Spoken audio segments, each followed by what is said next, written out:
Welcome back to For Goodness Sake, where, as a former Mormon, I take a look at the good things that I carry with me into my new, more secular worldview. Today's topic is here and nowness. This is a phrase that I got from the brilliant book, What It Means to Be Moral by Phil Zuckerman. As is so often the case, Yoda, I think, defined this best when he criticized Luke, saying that Luke always was looking to the horizon, to the future, never his mind on where he was, what he was doing. Now, is it bad to think about the future, to imagine future possibilities, to plan for the future? No, of course, these things are wonderful, but the focus should always come back to the here and the now. What can we do in the present? What are we doing right now? And how do we experience life in the here and now? So, did my former Mormon beliefs include any here and nowness? Yes, they actually did, and I'm going to give you a couple of examples. In Matthew 6:34, Jesus is credited with saying, "Take therefore no thought unto the morrow, for the morrow shall take thought for the things of itself. Sufficient unto the day is the evil thereof." I really love this scripture. I've always understood it to mean don't worry as much about tomorrow. Focus on today, the things that you can control right here and now. There's already enough evil, so to speak. There's already enough things to worry about right here and now in front of you without worrying about tomorrow. And honestly, this scripture played a big part in my deconstruction as well, because I essentially extended it to mean all of this life and tomorrow meaning the afterlife. In other words, don't worry about the afterlife now. When we get there, we'll figure it out, if we get there.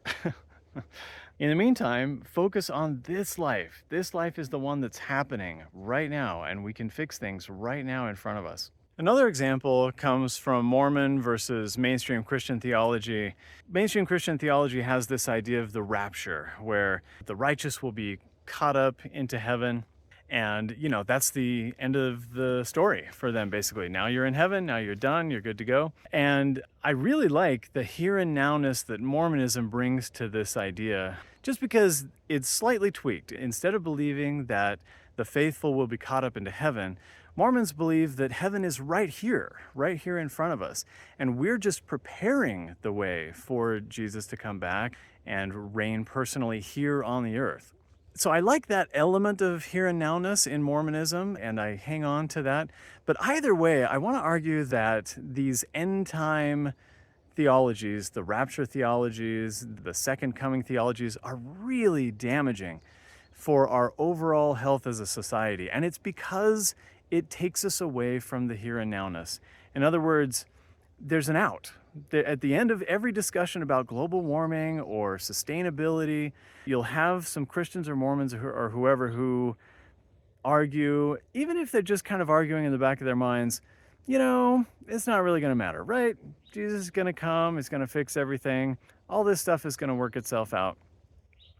And I think that that's really harmful to the very real here and now discussion where we have to solve real world problems.